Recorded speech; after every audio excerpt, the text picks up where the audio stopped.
जय हिंद। आज हम लोग बात करेंगे यार 3 स्टेप में दौड़ की। 3 स्टेप का मतलब क्या है वो समझ लेते हैं। 3 स्टेप का मतलब ये होता है कि हमें 3 पार्ट में रेस करनी है। आगे बढ़ने से पहले पर्सनल ट्रेनिंग जिन्होंने भी नहीं ली है गोली मार देंगे, तुरंत सामने व्हाट्सएप पे आ जाओ, ठीक है। पैसा लगेगा, फ्री में करा पाएंगे।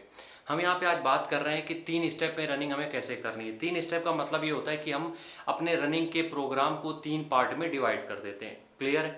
3 पार्ट में डिवाइड कैसे करते हैं उसके बारे में बात कर लेते हैं। देखो, सबसे जो आखिरी पार्ट होता है वो पार्ट होता है हमारी एक्चुअल ट्रेनिंग का, जहाँ पे हमें प्रॉपर अपना जो वो है, जो हमें टारगेट मिला है रनिंग में वो तैयार करने के लिए। तो बाकी के दोनों की बात कर लेते हैं, सबको किनारे करते हैं, तीनों के बारे में बात करते हैं। 3 पार्ट है, फर्स्ट सेकंड थर्ड। पहले पार्ट में क्या होगा वो हम बताते हैं। पहले पार्ट में तुम बिगनर हो। बिगनर का मतलब ये होता है कि तुम अभी रेस सीख रहे हो।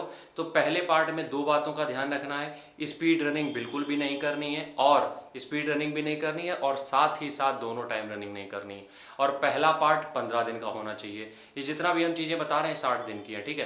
पहले पार्ट में 15 दिन है, 15 दिन के अंदर 2 चीज़ें हैं। स्पीड रनिंग नहीं करनी है, दोनों टाइम रनिंग नहीं करनी है। समझ में आ गई पहली चीज़?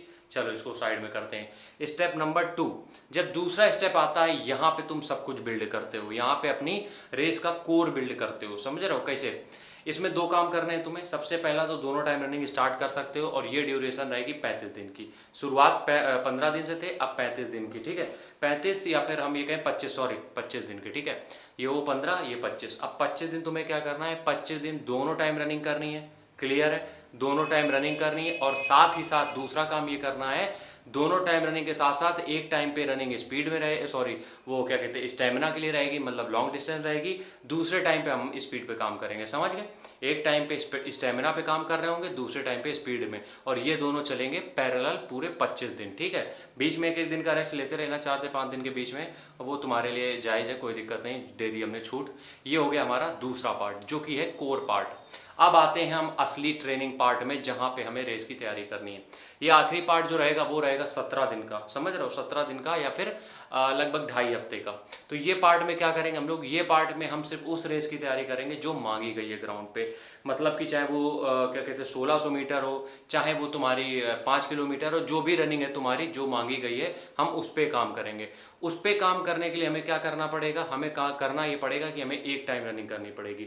वो फिर चाहे सुबह करो चाहे शाम को करो। तुम्हारा टारगेट 1600 मीटर है तो 1800 मीटर की तैयारी करो। तुम्हारा टारगेट 5 किलोमीटर है, 5500 मीटर की तैयारी करो। और तुम्हें सिर्फ इसी प्लान पे स्टिक रहना है, किसी भी तरीके के दूसरे प्लान फॉलो नहीं करने। इन्हीं 3 स्टेप में तुम अपने आप खुद से तैयारी कर सकते हो अपने पूरे वर्कआउट रूटीन की। मिलते हैं नेक्स्ट वीडियो में, तब तक के लिए राम राम, जय हिंद।